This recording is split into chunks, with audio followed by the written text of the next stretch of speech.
And you are Tenzing? Yes, sir. Yes? Nice to meet you, Tenzing. My name is Paul. Nice to meet you, too. There are people who feel that so many people are climbing Everest that the mountain itself is saying no. When I touch the feet of Everest, I have to say, I'm sorry, because I have to climb you, because it's my job. Without it, I can't get money. But some people are crazy because they go up and they try to snowboard from the face of Everest, and maybe Everest is angry, and the one who climbs doesn't, like, they dies.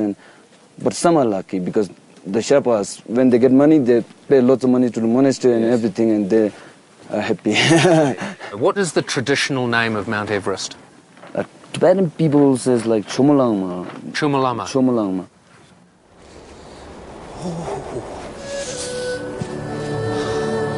Oh, look at that. That is so magnificent, so wonderful, and there's just like a wispy piece of cloud right at the top, and the sun is just beating off one of the slopes. It's so fantastic.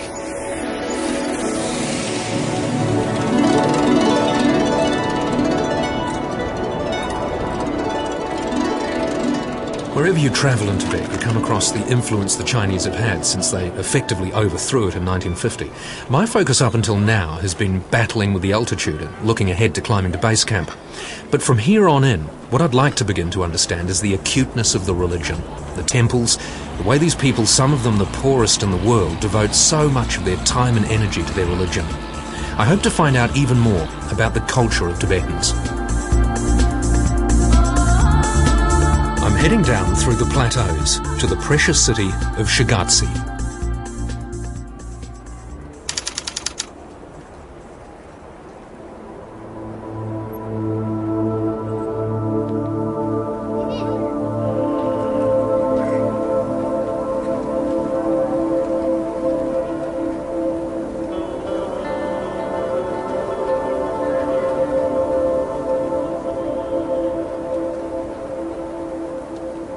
Tashi Dile.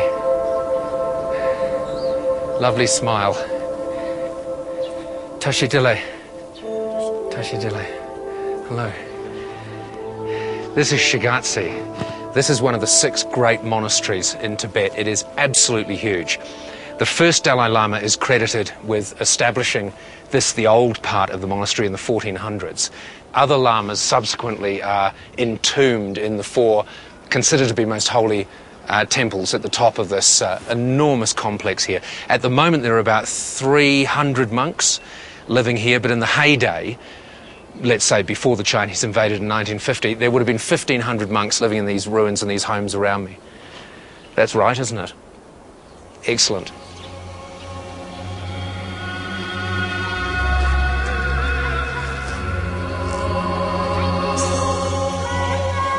I'm actually really missing my daughters now, Lucy, Sophie and Bella.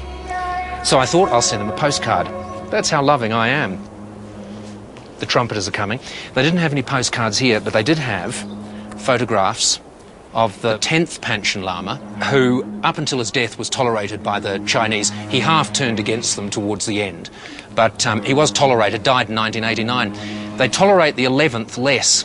He's now about 13 years old, the 11th Panchen Lama, and is under house arrest, thought to be the youngest political prisoner in the world. If you look very closely, you'll see that the 10th Panchen Lama has, I think, a cold sore on his lip. Anyway, dear Bella, Sophie and Lucy,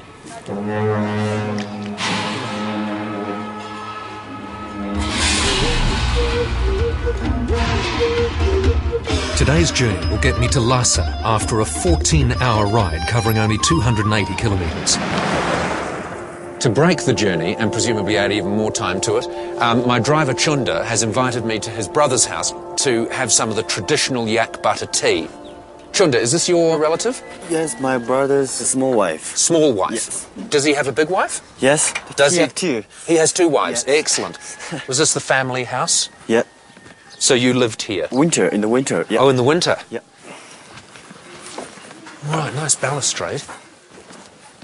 Oh, there's a whole village up here. Oh, this is very nice. Yeah, come this way. Is your brother here? 저 가지죠. She's my brother's big wife. This is the big wife. Yes. The most. So this is you are the most important wife. Yes. Sorry? She's the most important wife. Yeah. Okay.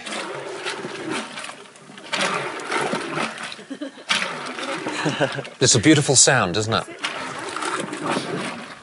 How long does she do this for? How long does this take? Maybe 30 minutes. 30 minutes doing Yeah, this.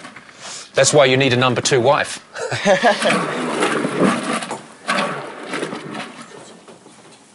I'll just have some. Yeah. Might actually taste quite nice.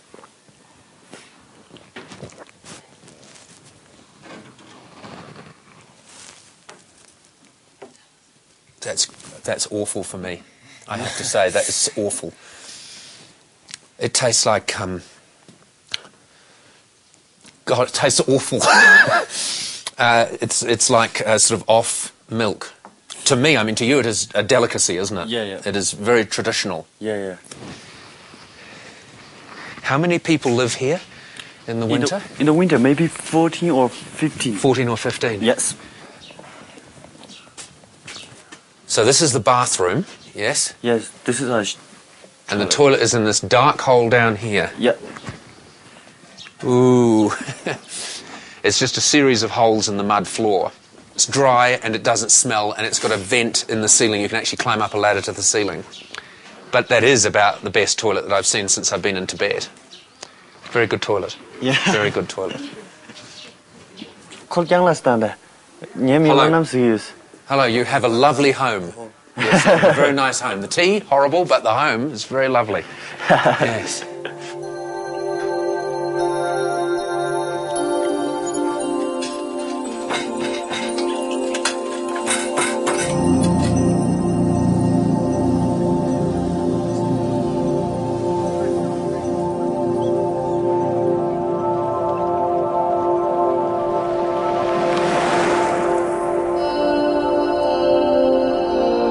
I just thought I might have a spot of lunch by the lake.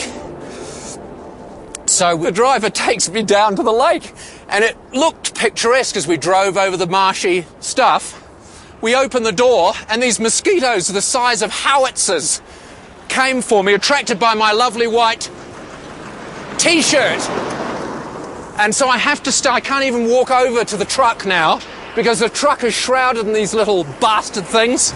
I can just sense dengue fever in the air. Oh, look, there's one lying in the ground. It's huge. And deadly. Bastards. So that's lunch knocked on the head.